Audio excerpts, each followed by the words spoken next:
ho apprezzato il fatto che siamo sovraccarichi di immagini e questa cosa di immaginarle mi è proprio piaciuta. Eh sì, il punto è proprio quello, cioè ricordarsi che è bello immaginare, cioè che lo sappiamo fare ed è facile dimenticarsene perché ogni giorno, come dire, è facile non farlo perché hanno già immaginato tanto altro altri per noi e quindi è una, come dire, una piccola skill che ha senso tornare Sì, esatto, ma che secondo me è già atrofizzata, cioè dove sono le occasioni per effettivamente usare la fantasia? È proprio difficile, è raro. Cinema, serie TV sono il modo per impedirsi di fantasticare, per spegnere il cervello. Dobbiamo stare attenti a come funzionano i meccanismi che ci fanno bene delle storie. Non dare per scontato la passività perché in effetti è qualcosa che è facile che avvenga. Allora, sì, allora, quello che avete visto è parte di un progetto più grande, infatti sono utili anche i feedback, perché siccome un po' tutti quanti ci cruciamo col fatto che non abbiamo i fondi, gli strumenti per fare il cinema che vogliamo, abbiamo pensato di realizzare un festival chiamato Festival del Cinema Impossibile, basato su sceneggiature così ma molto peggio, cioè ancora più esagerate, come dire, particolarmente fuori di testa, e a maggio, se riusciamo, se facciamo in tempo a scrivere tutte le sceneggiature, se no a novembre, faremo una 3 giorni di reading così, con storie che veramente non potete immaginare. Perché sono state scritte anche con un gioco da tavola che abbiamo sviluppato proprio per trovare idee che non fossero di nessuno ma del gioco, e quindi cose particolari. E verranno messi in scena in questa maniera qua, a maggio. Quindi se vi è piaciuto uno spettacolo così, sapete che c'è l'intenzione di realizzare qualcosa di più grande. Poi un giorno faremo anche dei lungometraggi, però ci stiamo pensando, nel senso che è più difficile sperare di tenere per 2 ore a fruire una cosa così. Quindi largo anche i feedback, non so se è il momento di chiedere dei feedback, per me servono dei feedback per fare meglio il cinema impossibile. Che altro? Sì, se ci sono delle domande o se volete condividere qualcosa, sia riguardo appunto a questo reading o anche a tutti i cortometraggi di prima, questo è il momento giusto. Alzate la mano e vi portiamo il microfono. Io ne lascerei un altro anche ai ragazzi. Beh, voi... Rispetto a questo, spero che tu non trovi mai i fondi per farlo come film, perché così è bellissimo. Quindi veramente sviluppalo in questo modo perché è fantastico.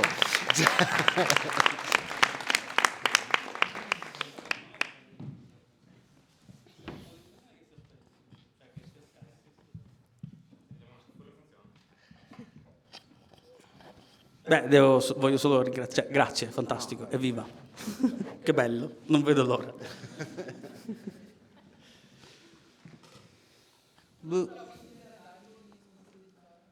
A chi? Ad Haribo. Ah, gli orsetti gommosi. La bontà che si acquista da ogni età. Eh sì, è vero. Se. Io non è che sono preparato a dire cose, io mi aspettavo che ci fosse, come dire, di solito c'è quello che... Vai! Attenzione. Io ho un paio di domande, andrò al contrario, appunto partendo da quest'ultima cosa. Dato che viene utilizzato il termine cinema di lettura, sì, più o meno, la voce narrante come verrebbe inserita all'interno di un ipotetico film o lungometraggio? Nel senso... Allora, no, il ragionamento è proprio al contrario, quello che hai letto è quello che si vedrà, cioè il film, c'è una sceneggiatura è scritta in questa maniera qua, si descrive quello che accade e quindi la voce narrante non c'è nel film. Quando c'è il rallenti, quando ci sono i poster si vedono i poster appesi, quindi è l'unica soluzione che abbiamo adesso per chiedere di immaginarla. Se c'è il film si vede, tutto quello che hai sentito descritto lo vedi. Semplicemente, proprio. Ok, va bene. È un utilizzo improprio della sceneggiatura, cioè non si dovrebbe fare questo, perché la sceneggiatura serve per andarla a realizzare. Però in realtà è qualcosa che si fa. Queste cosiddette table read sono qualcosa che in Italia sono meno diffuse, però cioè in America si fanno anche i lungometraggi, si fanno anche per promuovere i film, è qualcosa alla quale sono più abituati. Di solito, come dire, è anche un modo per testarli i film, perché prima di andare a girare film con un budget altissimo è molto utile, come dire, in privato con la troupe, leggerli per vedere se c'è il ritmo, se si sente. È come dire, visualizzarlo bene con lo spirito del film prima ancora di andarlo a realizzare. Quindi nasce da lì, nasce come strumento tecnico, però io quando ne ho fruito, quando li ho fatti, quando ho partecipato e ho fatto dei table read in America, ho detto ma è bellissimo, cioè comunque è bello, comunque è divertente. Poi li ho fatti alla Troma, che non so se conoscete, è una casa di indipendente di cinema trash fuori di testa, la casa dei Toxic Avenger e tanti altri. E loro fanno queste table read in maniera ancora più folle, perché loro, come per partito preso, come tradizione, urlano cioè che perdono la voce tutte le volte, perché per capire se il film funziona devono urlare come disperati. Infatti è lì che mi sono trovato a casa, sinceramente, è lì che ho imparato. Quindi questa è un po' scuola Troma, se conoscete la Troma, spero che la conosciate. Non so, chi conosce la Troma? Chi non conosce la Troma? Uno? Dai, un po', dai, metà, 50 e 50, va bene. Sì, grazie, perché appunto notavo, come diceva Tommaso, che il narratore aveva un'importanza e un peso molto rilevante, appunto. Enorme, sì, è perché il cinema è visivo e quindi in realtà c'è tanto di immagine. Quindi sì, è uno sforzo immaginativo difficile che si chiede al pubblico, però anche per quello può essere interessante, perché l'idea appunto è che si possa coinvolgere il pubblico e si possa anche sbagliare, riprovarla. Quando ho visto del table read anche con attori famosi a teatro, c'era proprio il gioco di, mi ricordo Taika Waititi che sbaglia e dice no, così non mi piace, aspettate, adesso la riprovo. Si schiarisce la voce, la riprova. Perché è proprio un gioco in cui è esplicito che stiamo giocando a immaginarci i film. Non sarebbe possibile se non ci fosse questa premessa, perché effettivamente può essere un po' pesante. Però se dici ok, ci sto, faccio questo sforzo in più, viene fuori quest'altra cosa, che è un'altra cosa ancora. Poi invece la seconda domanda, per entrare in una cosa un po' più filosofica, concettuale, astratta dell'uomo, no? Per quanto riguarda Sfondi una porta aperta. i cortometraggi, cosa vuol dire per te friendzone? Dato che mi sembra che sia stato un po' il, chiamiamolo, filo rosso tra i vari che si è voluto dare ai vari cortometraggi, perché dal mio punto di vista di spettatore più basso del medio, insomma, ho visto più modi di rappresentare l'essere femminile che la friendzone. Quindi la domanda è: cosa vuol dire per te? Ok, allora la friendzone è un'esperienza che ho vissuto molte volte in molte forme e per me è una situazione molto curiosa ed è il motivo per cui mi cruccio, perché la chiamo friendzone per sminuire la situazione, per ammettere che è meglio scherzarci su. In generale, anzi di solito è un'esperienza in cui c'è un'intesa con una persona, tale per cui a me sembra che si possa andare oltre e invece no. Però quell'invece no, onestamente è affascinante, perché comunque c'è una bella intesa.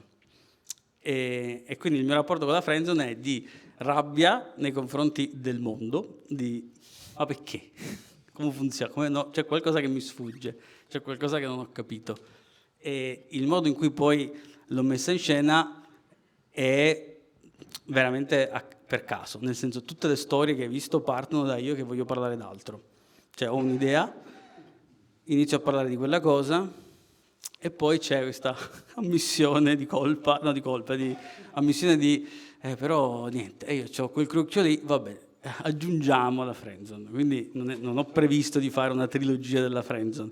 Ho provato per 3 volte a non fare un film sulla friendzone, però è andata così. Venuto fuori per forza di cose. Non so se ho risposto. Sì, grazie.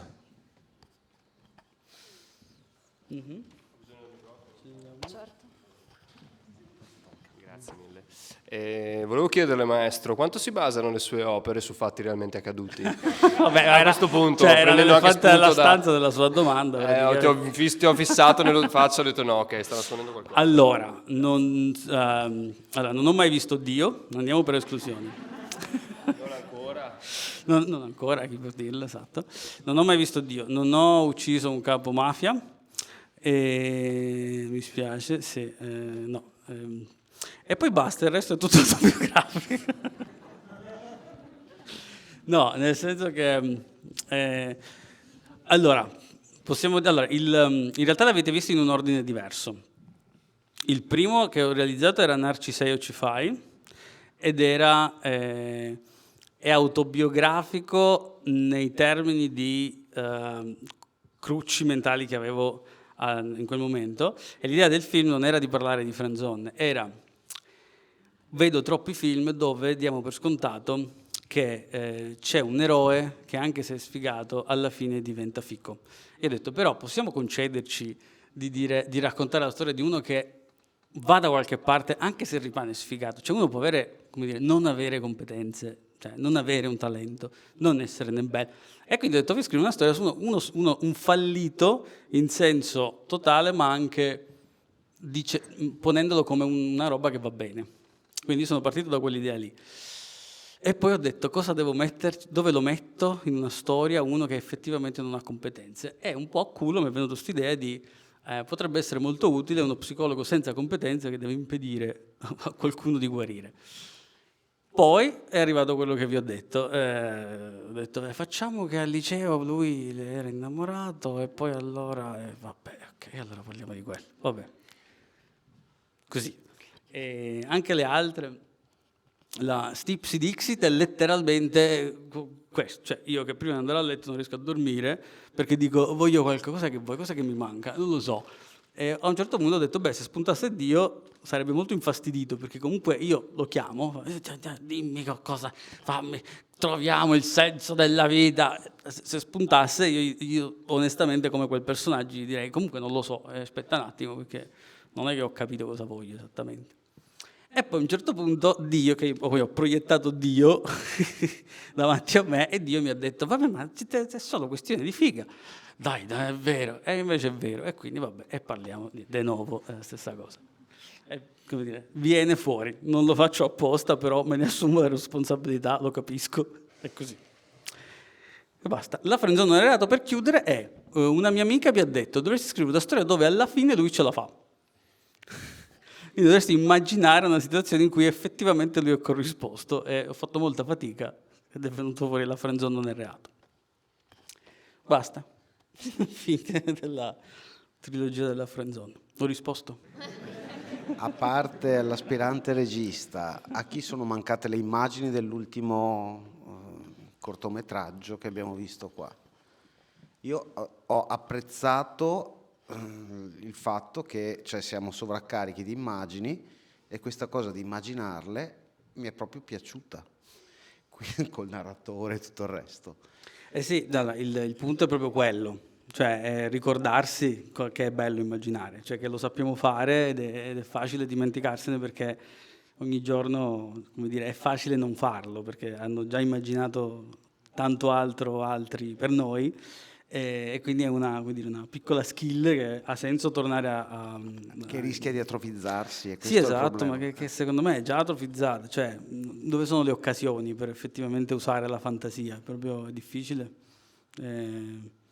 è raro, cioè nel senso è più come dire, cinema, serie TV sono il modo per impedirsi di fantasticare, per spegnere il cervello, e quindi dai, come dire, ci sta. Adesso non è che a me piace buttarla sul ridere e prendere tutto alla leggera, però se sono mosso da qualcosa e anche da questo sentimento di le storie fanno bene, non dobbiamo dimenticarci, dobbiamo stare attenti a come funzionano i meccanismi che ci fanno bene delle storie, senza, come dire, non dare per scontato la passività, perché in effetti è qualcosa che è facile che avvenga, perché si basa sul pubblico che fruisce, però allo stesso tempo come dire, le storie parlano di persone, parlano di relazioni, quindi se ti fanno bene non è perché ti raccontano di passività. E allora proviamo a immaginarle in maniera diversa, ecco. Proviamo a immaginare un cinema impossibile. Slogan a caso.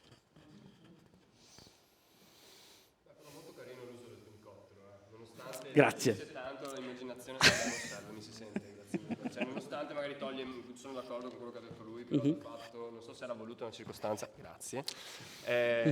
Secondo me era una cosa prevista, quindi, o è stata un po' una circostanza, una coincidenza? Allora, è una circostanza anche quella goliardica, nel senso, allora, questa storia nasce da una mia amica che non è come dire, non lavora nell'ambito, che semplicemente. Anzi, facciamo una premessa. Nella vita di chi realizza film c'è questa persecuzione di persone che a un certo punto ti dicono ho un'idea per un film. Questo è una volta a settimana, una volta ogni 2 settimane, qualcuno ho l'idea geniale per il tuo futuro. Mi è rimasto impresso un Carlo Magno, quando avevo tipo 12 anni, un mio amico, così, ho l'idea, vabbè. Dentro queste idee che non mi sono mai piaciute, è sempre calato la testa e dire sì, ti prometto che farò Carlo Magno. In realtà una mia amica una volta mi ha dato un'idea che mi piaceva e le ho chiesto guarda, visto che me lo chiedete tutti, questo mi piace, te la posso rubare, visto che la faccio io. E ovviamente lei non parlava di friendzone, è successo di nuovo, anche lì non volevo, giuro tantissimo, lì non volevo e lei ha detto va bene, fanne ciò che vuoi, però deve finire con loro 2 che scappano, che vanno via in acqua su di un fenicottero rosa galleggiante. Così, perché era l'idea di un trip che si era fatta con un amico suo una sera da ubriachi e hanno deciso che era il film della loro vita. E quindi finiva così, i trip, quelli lì ti rimangono impressi. E quindi era una richiesta della serie, ho comprato il diritto di usare questa storia col fenicottero. E non è che mi sono mai fatto problemi, cioè mi è piaciuto. E a sto punto ho detto, l'idea di usarlo in scena era, non lo so, era troppo scontato, cioè, era una cosa economica da acquistare, è una cosa vistosa, ci stava, tutto qua. L'idea è venuta subito. È quasi più bello così in realtà che per metterlo in un effettivo cortometraggio, vederlo, che interagissero gli attori ne basta la pena comprarlo. Dai, grazie. Madonna, esatto. Sì, lì abbiamo chiesto volontari. No, chi è che l'ha gonfiato? Facciamo un applauso a chi l'ha gonfiato.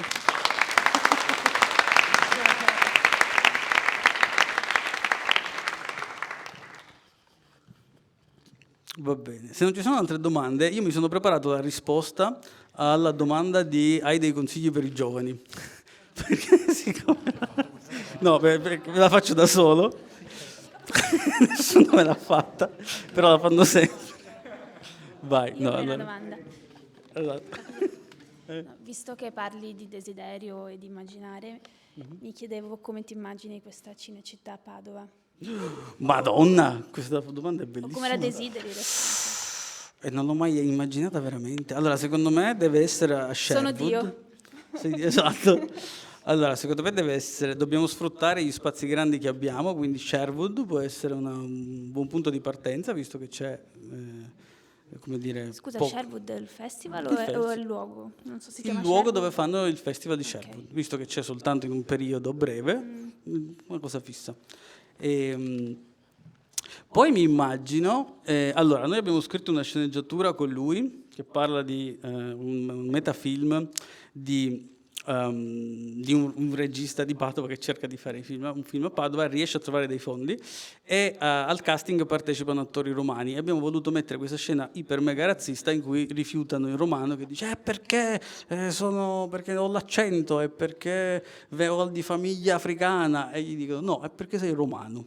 Così, noi non facciamo i film con i romani. Niente, non so se ci sono romani, però il punto è basta cinema romano. Nel senso, abbiamo capito, bello, cerchiamo di farne anche qualcos'altro. Ecco cosa mi immagino. Mi immagino un sistema pulito che non manda in crisi nessuno, che debella piano piano l'addizione. Io vorrei abolire l'addizione, vorrei che tutti gli attori usassero il loro accento, perché tutti gli accenti sono bellissimi e per me è inutile usare l'addizione. Quindi sicuramente film italiani dove gente parla con accenti a caso, questo. A caso, senza, anche di altri stati, cioè gente che è nata in Italia che parla in greco, cioè che parla con un accento greco, così. Perché? Perché no? Perché ci sono. Quindi questa è una cosa. E poi film, mi piacerebbero film, ecco, sarebbe bello, questo sarebbe una rivoluzione totale, film dove la cosa più importante del mondo non è la famiglia. Basta, ecco. Io se dovessi scegliere cosa far succedere domani, basta. Film dove sono altre cose importanti anche. Questo. Basta. Ok, io volevo anche sapere com'è stato vedere tutti i tuoi, non tutti, questi uno dopo l'altro, visto che hai detto che era un'esperienza nuova. Allora, è il primo, quello vecchio, Elena, non lo vedevo effettivamente da molto tempo. E, come dire, ho tirato un sospiro di sollievo perché secondo me di problemi ce ne sono tanti, però dai, regge. Mi sono detto che regge, però quello è stato un po' tosto. Ho avuto paura di Elena. E gli altri, io onestamente mi diverto, infatti sono molto contento. In realtà io li guardo e dico, infatti mi devo tenere, perché se li vedo da solo io rido da solo. Quindi onestamente sì. Cioè ci vedo, credo a un certo punto ho anche la consapevolezza dei difetti, di poteva venire meglio, quindi un po' di ansietta su certe cose, tipo Narcisei l'ho tagliato tantissimo perché avevo paura che non funzionasse, se tornassi indietro si poteva dare un ritmo meno, perché avevo paura di annoiare, però no, mi piacciono, onestamente sì, mi sono piaciuti, mi diverto. Tu sei divertito? Molto bene. Grazie. Grazie a te. Vai. Ciao. Prima hai nominato un gioco da tavolo. Sai, Dimmi cosa di più. vuoi sapere? Allora, è un gioco da tavolo basato sulle carte del Dixit per il momento, che si chiama Scripsit, ed è un gioco dove le carte del Dixit si utilizzano per buttare lì idee creative, però ha una dinamica interna di ruoli in cui a turno ognuno fa da narratore e si occupa di raccontare una parte di una storia che si decide collaborativamente di portare avanti. È un gioco di responsabilità per cercare di mimare il mondo del lavoro, cioè a turno tu sei lo sceneggiatore, quindi ti tocca capire bene le dinamiche della storia e sottostare alle richieste di un produttore. Gli altri hanno il ruolo di produttori e quindi giocano carte per metterti in difficoltà, e in tutto questo c'è il corrispettivo di un master, di un gioco di ruolo, che fa da regista e quindi fa lì e dice no, non mi piace, no, meglio così, no, non funziona perché non capisci, e quello sono sempre io. L'ho inventato io, quindi. Scusa. E un'altra domanda? Fare corti sulla friendzone, fa rimorchiare di più o no? Far rimorchiare di più? No, ma che cazzo? Ma secondo te? Ma che... No, zero era, zero e adesso non serve a niente. Una volta fuori dalla proiezione, una mi è venuta a chiedermi, è stato bellissimo perché mi ha chiesto letteralmente, ma non ti vergogni? Però era bello perché non intendeva vergognati, era ma cazzo come fai? Cioè, come fai a metterti a nudo? E io guarda, io questo, cioè, è così. No, non fa rimorchiare per niente. Perché Dio è balcano? Perché Dio è balcano? Allora, anche lì viene è merito di una table read, nel senso la sceneggiatura iniziale era Dio e basta, anzi all'inizio doveva essere donna e semplicemente l'attrice ha detto no, quindi basta, cioè l'attrice che avevo in mente ha rifiutato e quindi ho trovato Pippo che non è un attore, è stato complicato perché è un amico. L'attore che interpreta Dio non è un attore, quindi anche lì di preparazione ce n'è stata. È balcano, banalmente, perché a forza di leggere questa sceneggiatura per vedere se funzionava, io interpretavo Dio e quindi a un certo punto mi rendevo conto che il modo in cui parlava mi ricordava uno spaccino e quindi iniziavo a leggerlo così, a fare allora cosa vuoi, questo vuoi tutto quello che tu... E quindi ho detto no, cioè nel senso mi suona tanto meglio con questo accento. E poi fortunatamente questo è proprio una sorta di incastro strano. L'amico a cui ho chiesto, lui è un appassionato di cultura slava e quindi riconosce tutti gli accenti. Lui esattamente mi ha fatto l'accento bosniaco. Mi ha detto, preferisci bosniaco? E ho detto, bosniaco, mi piace meglio bosniaco. A culo, era lui. I costumi sono, quella è la maglietta del calcio, del Sarajevo Calcio, la squadra del Sarajevo, e lui ce l'aveva. Non ho cercato costumi, lui aveva la maglietta del Sarajevo Calcio. Perfetto, mettiti quella, costume fatto. Quindi, merito del leggere, perché leggi e ti rendi conto che funziona meglio per motivi che così.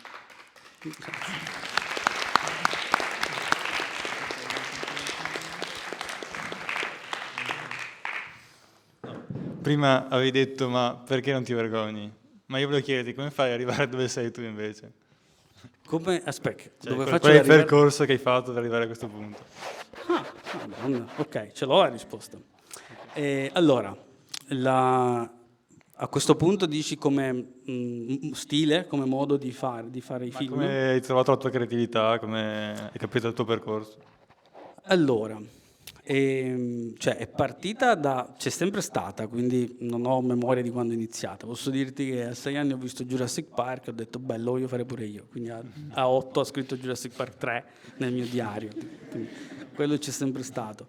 E il momento in cui ho capito come fare per fare dei film che a me piacessero e che riuscissi a mettere in scena, cioè questo stile della friendzone, il tema, come ho detto, è un problema, però lo stile è una cosa che ho trovato. È stato un momento in cui io ho scritto Narcisei o ci fai in maniera molto, come dire, da diario. In realtà non era un film che volevo fare, era qualcosa che dovevo esternare, che dovevo capirmi io. E quindi ho detto, basta, scrivo una sceneggiatura, lasciando perdere come dire, le regolette, come dovrebbe essere. Io ho bisogno di parlare di sto sfigato, voglio stare dentro questo stato.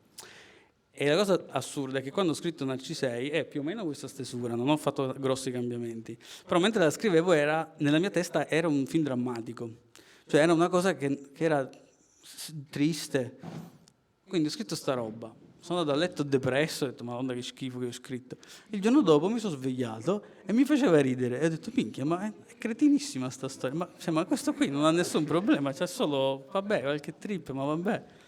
Quindi mi sono fatto ridere da solo e allora lì ho trovato, cioè io adesso per scrivere ho capito che quando scrivo mi devo vergognare di quello che scrivo.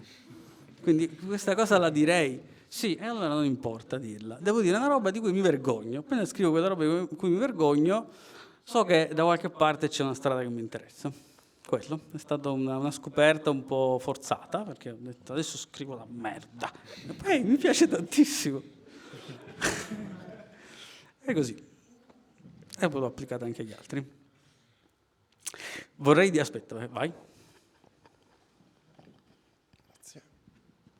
Io praticamente, come ti avevo detto prima, tendo a scrivere molto, solo che ho una piccola caratteristica che mi differenzia, credo, molti altri scrittori, sceneggiatori più bravi di me, che io non concludo mai le mie storie. Perché è difficile. Sì, penso sia dovuto anche al fatto che io, come avevo detto a una persona un tempo, io ho paura di realizzare i miei sogni, perché realizzare i propri sogni alla fine vuol dire sacrifici, vuol dire cambiare vita, vuol dire cambiare anche un po' se stessi alla fine. Tu hai mai, non ti dico se hai mai avuto questa paura identica, precisa, ma come hai superato il blocco dello scrittore, non so come definirlo, il dirti ok, voglio finire questa cosa, voglio creare qualcosa, voglio mostrare qualcosa? Madonna, sono domande difficili stasera. Allora, non si supera, nel senso, fondamentalmente a un certo punto arriva la serata in cui bilancio, ed è una serata tendenzialmente in cui ho bisogno. Quindi non è io faccio questo lavoro, torno a casa e scrivo. Magari faccio un altro lavoro, torno a casa, vorrei scrivere e penso. E poi siccome posso stare sempre a pensare, faccio anche altro, magari faccio di tutto. Però il pallino è sempre quello. Quello che uno impara a fare è a cogliere il momento. in realtà. Cioè quello che non sapevo fare prima e che piano piano ho detto funziona così, è riconoscere quando arriva il flusso che è ho voglia di farlo, mi piace, perché poi la fregatura è anche scegliere delle storie, perché cioè, se guardi gli appunti, sono 3 film in 6 anni, ce ne saranno centinaia di film che non farò mai, perché bella questa, bella questa, bella questa. A un certo punto c'è quella che ti funziona e non dipende da te. Quindi il blocco io direi che non l'ho mai non è un problema da risolvere, è proprio la soluzione sbagliata al problema. È solo un po' un sapere aspettare, capire cosa ti fa stare bene sul momento. Cioè la fregatura del voglio realizzare i miei sogni è che non sei nel it et nunc, che non sei nel presente, vivi nel futuro. Però è così, cioè nel senso, quello è un pensiero, quello è solo un fastidio, basta. Cioè, non lo risolvi, è solo una specie di raffreddore che deve passare. A parte quello, a un certo punto arriva l'innesco giusto, che dici che se sai riconoscere, parti e scrivi. Così è. Grazie. Per esempio, arrivo, perché è una cosa che volevo dire prima, che mi allaccio per come dire, devo dirla, sono riuscito a fare un film senza friendzone. Il mio nuovo corto, che sarà proiettato il 27 aprile al Circolo Nadir. Posso fare pubblicità? Sì, scusate. Okay. Volevamo farlo anche qua, ma non abbiamo fatto in tempo a finirla. Grande Nadir!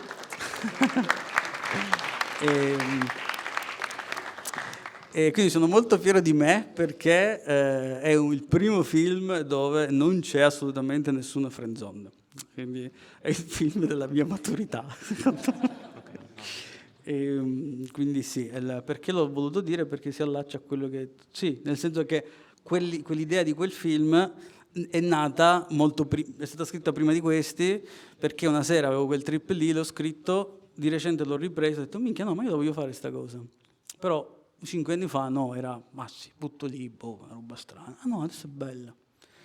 Il punto è stare bene con se stessi nel farlo a prescindere, cioè devi trovare il fatto che a te piace, punto. Quello. C'è un'altra domanda? Una prima lì.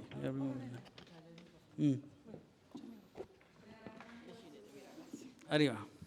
Allora, io velocemente volevo chiederti se, e la risposta può essere anche no, se noti qualche differenza tra vedere qualcosa che hai scritto e girato tu sullo schermo e invece realizzata con degli attori veri su un palco.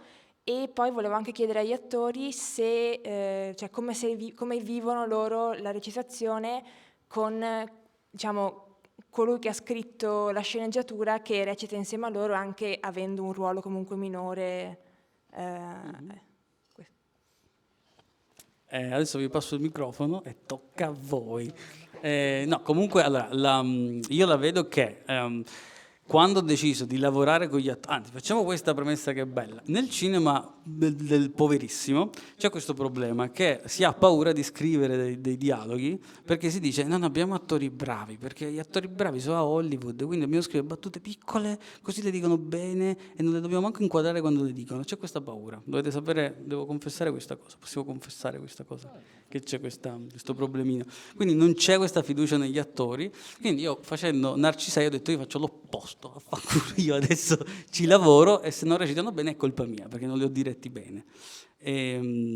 Quindi io ho un grande rapporto con gli attori perché è quello, tutti i miei lavori sono il modo in cui loro decidono di entrare in scena e di mettersi in gioco e anche le battute cambiano in base a come l'attore arriva. Perché le sceneggiature cambiano perché vedo che un attore si trova meglio con un certo approccio piuttosto che un altro. Vederli in scena, come dire, è solo più bello perché siamo qui tutti assieme, mi viene da dire questo, è divertente perché è bello il lavoro sul set, è bello averceli, è bello lavorarci assieme, quindi sì, è una soddisfazione, insomma, farlo qua. E mo dovete dire la cosa voi. Sì, grazie Totti. Scusa, puoi ripetere quello che hai chiesto sugli attori? Lui parla. Com'è per voi attori recitare e avere regista, quello che ha scritto i dialoghi che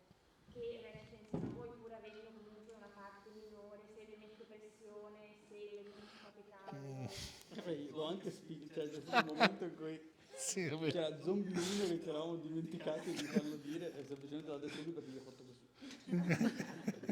No, esatto, in questo caso è molto utile perché allora io ho lavorato sia con regie interne che regie esterne. La regia interna è pericolosa, è più divertente, pericolosa, perché il regista interno in questo caso partecipa al successo o al disastro insieme agli attori in prima linea e non in regia. Però cosa succede? Che magari lui non vede da fuori, non si accorge e allora ci vuole sempre qualcuno, no, da fuori che guardi e capisca cosa succede dal punto di vista dello spettatore. Quando invece lavoro con regie esterne, come si può dire, è un po' più lo sento più come un lavoro, perché io devo fare una cosa, lui mi guarda e deve essere assolutamente quello che vuole lui. Mentre invece se lui è qui possiamo giocare un po' di più. Siamo nella stessa barca. Esattamente, sta partecipando insieme a noi, sta rischiando insieme a noi. Ecco, direi che questo per me è un po' la differenza. Beh, in realtà concordo, no, nel senso sì, concordo sulla differenza tra lavorare in regia interna o esterna. Sicuramente, cioè tipo in questa situazione qua, se fosse stata esterna, avrei avuto più la percezione, no, dell'essere guardato, oddio se sbaglio così, invece in questo modo ti dava una forma di sicurezza in più, di gioco, cioè anche perché comunque era una lettura che era nata, cioè che è nata e che ha voluto portare qua Toti come una forma di quasi di gioco, cioè con la libertà di poter sbagliare, di ridirla, di insomma, e quindi ti dà questa leggerezza qui. In altre cose diciamo che sì, essere diretti forse è un altro tipo di sicurezza, cioè sai che vieni bene da fuori, però hai anche una responsabilità in più. Bello, bene. È finito? Sì. No, io volevo dire che cioè, alla fine l'avete visto ora seduti accanto a noi, però è stato spesso dall'altra parte a dirigerci inizialmente. Quindi comunque ci sono delle iniziative registiche molto utili anche per noi, però condivido con loro che averlo qua è totalmente diverso, nel senso che è sempre gioco. È gioco anche quando è là, ma comunque c'è una distanza che qua si annulla. Quindi sì, comunque c'è lavoro registico anche di spettatore davanti, che poi si cancella, cioè non si cancella ma coesiste col fatto che sia con noi, quindi molto bello questo, l'ho trovato, grazie. Beh, per me forse effettivamente ha dato ancora più leggerezza e atmosfera di gioco alla cosa, il fatto di averlo tra di noi e poi non ho granché da dire, se devo parlare dell'esperienza mi sono divertito.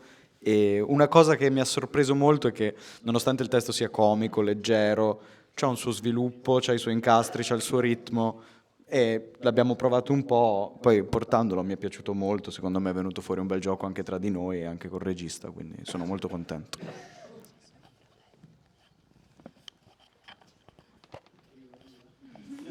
Ecco qua. Anch'io volevo fare domanda a attrici, attore, attori e narratore.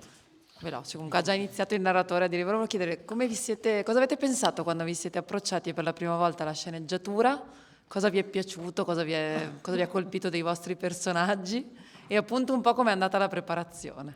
Mi interessava sapere come avete provato, come è andata. Ok, forse inizio io. Come vuoi. No, beh, quando l'ho letto la prima volta con Chiara mi ha fatto molto ridere. Sì, peraltro, perché io sono un sostituto, ero il panchinaro. Sono stato chiamato perché il narratore stava male stamattina, quindi io l'ho letto all'impronta praticamente stamattina con Toti e ero abbastanza esterrefatto dal contenuto, però anche molto divertito. E poi insomma la prima impressione si è rivelata veritiera, ecco. Sì, almeno per quanto mi riguarda, era la prima volta che mi approcciavo a un testo cinematografico. Ho sempre fatto teatro, diciamo, quindi era la prima volta che entravo in una sceneggiatura come attore. È stato molto straniante all'inizio, però anche molto divertente, perché il testo era molto divertente. È stato anche interessante perché sono arrivato anche con delle sicurezze su il testo, cioè spesso quando lo leggi hai in testa su come può essere quella battuta, la fai tua, la dici e poi tipo no, non è così, cioè è stato anche molto bello quel gioco, che è tra le prime volte che l'ho provato, almeno io, molto più sul cinema che sul teatro, questo sì, e è stato molto interessante quel lavoro. E approcciarmi al testo è stato molto divertente perché effettivamente era frizzante. All'inizio ero completamente stranito, dicevo che cazzo sta succedendo. Poi arrivano gli zombie e dico ok, ora sto capendo qualcosa, andiamo avanti. Però è bello, sicuramente molto bella come esperienza. Grazie ancora. Io prima del sono raccomandata, non capivo niente. Poi mi sono divertita. Poi quando abbiamo fatto la chiamata su Zoom, io mi sono seduta, ho fatto preparandomi a fare la performance seria che non so fare, e lui mi ha detto no, devi urlare, devi fare la pazza, è macchiettissimo. E quindi poi è stato super divertente, liberatorio, anche quando gli ho detto cioè a volte mi scappa un po' l'accento terrone, è un problema, no, facciamo che lì c'è terrona. E sì, finalmente qualcuno mi lascia libera. Basta questo. In realtà io ascoltando le risposte ho dimenticato la domanda.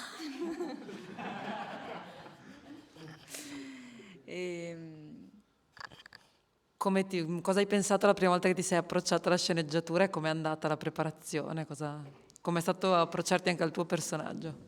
Ok, allora il mio approccio alla sceneggiatura è stato un messaggio WhatsApp di cui ho aperto, ho visto il titolo, ho letto 3 righe, ho ascoltato l'audio di Sebastiano che mi dice tu dovresti essere Melì qualcosa, e io ho detto ok, in realtà. E ho chiesto al lavoro se potevo avere il venerdì libero. Per poi dire ai ragazzi che non potevo esserci mai durante le prove perché lavoravo, perché avevo chiesto il venerdì libero.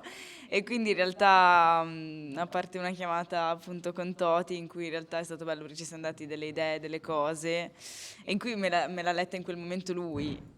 Quindi il dado era tratto e poi ci siamo ritrovati qua, ci siamo divertiti.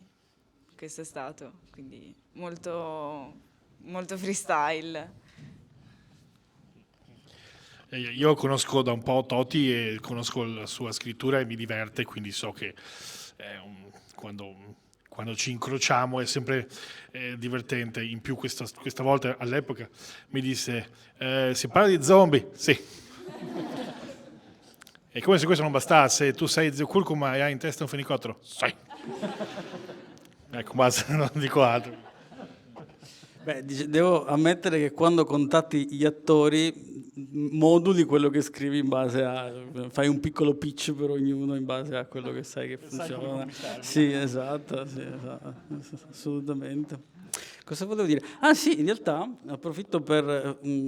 cioè, se avete notato, l'abbiamo preparato in pochissimo tempo e anche male, nel senso ci siamo trovati su Zoom quando uno poteva, mai tutti assieme, ed è un'altra forza di questa cosa. Cioè, questa cosa può funzionare con poca preparazione perché lo spirito... nel senso, se uno lo prepara col tempo ovviamente viene sempre meglio, però proprio perché lo spirito è immaginiamolo e quindi lo sforzo lo fate voi, anche questo è una bella risorsa per il mondo dello spettacolo, diciamo, che si riesce a preparare nei ritagli di tempo, visto che oggi non abbiamo più tempo, e vari pipponi sociologici. Si è fatta una certa. C'erano altre domande? Lì c'era una domanda da un bel po', vai scusa. Sì? Mi chiedevo se fare tanti No, io non voglio usare quella che mette ansia. Mi senti? Sì, ti sento. Grazie. Mi chiedevo se avete fatto tanti film sulla friendzone, necessità a esorcizzare il problema tipo autoterapia. Allora, è una domanda che mi ha fatto la psicologa. Cioè, onestamente, allora, perché è stato molto divertente. A un certo punto le ho raccontato di sto film, di Stipsy Dixit, e lei mi fa, ma quindi, cioè, lei lo sa già, nel senso, ma... quindi ha fatto una domanda simile. Ha aiutato perché mi ha aiutato ad accettare che volevo dare peso a questa cosa, e quindi sì, mi fa sentire meno sfigato dire io sono così. Quindi sì, con me stesso mi aiuta a conviverci, perché adesso ci convivo, sono guarito, come non soffro più, nel senso sì, cioè non serve solo, non basta solo quello, però è una mossa identitaria. Io faccio questo, io parlo di questo, io sono questo.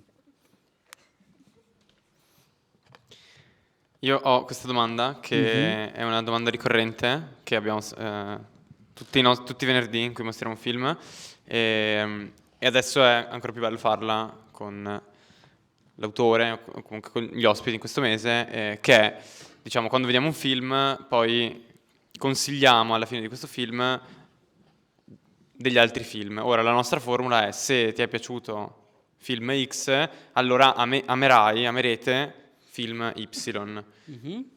Ora, questa però la domanda, cioè, è più in generale, dato che ci sono 3 cortometraggi e un reading dal vivo.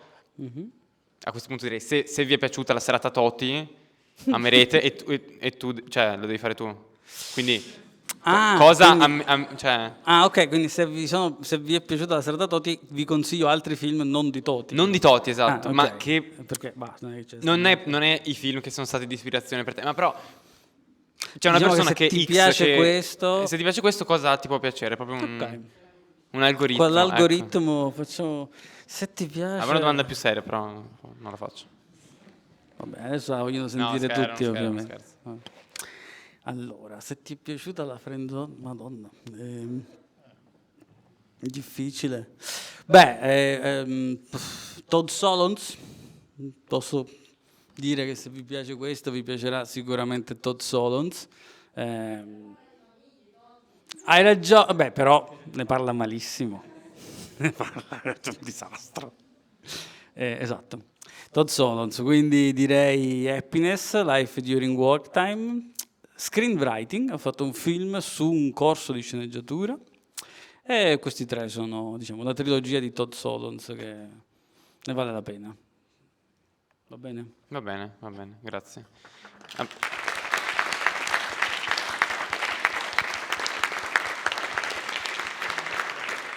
Allora, prima di lasciarci a questo punto, se non ci sono ulteriori... Il consiglio per i giovani. Ah sì, mi ero preparato la risposta alla domanda del consiglio per i giovani. Aspetta un attimo, allora. Scusa.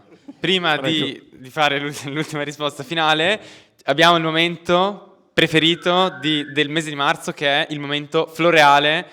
Oh yes!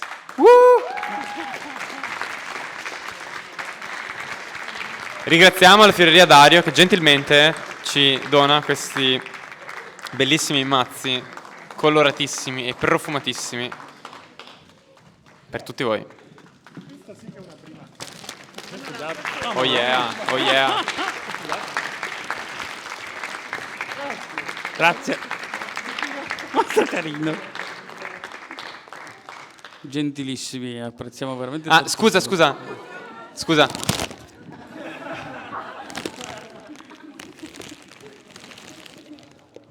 Oddio, cosa è successo? Hai un consiglio per i giovani? Esatto, allora il mio consiglio per i giovani... Vedete fiori dritti? No, in realtà il mio consiglio per i giovani filmmakers è: non fate i miei errori, cioè ricordatevi che l'audio è importante anche più del video. Okay?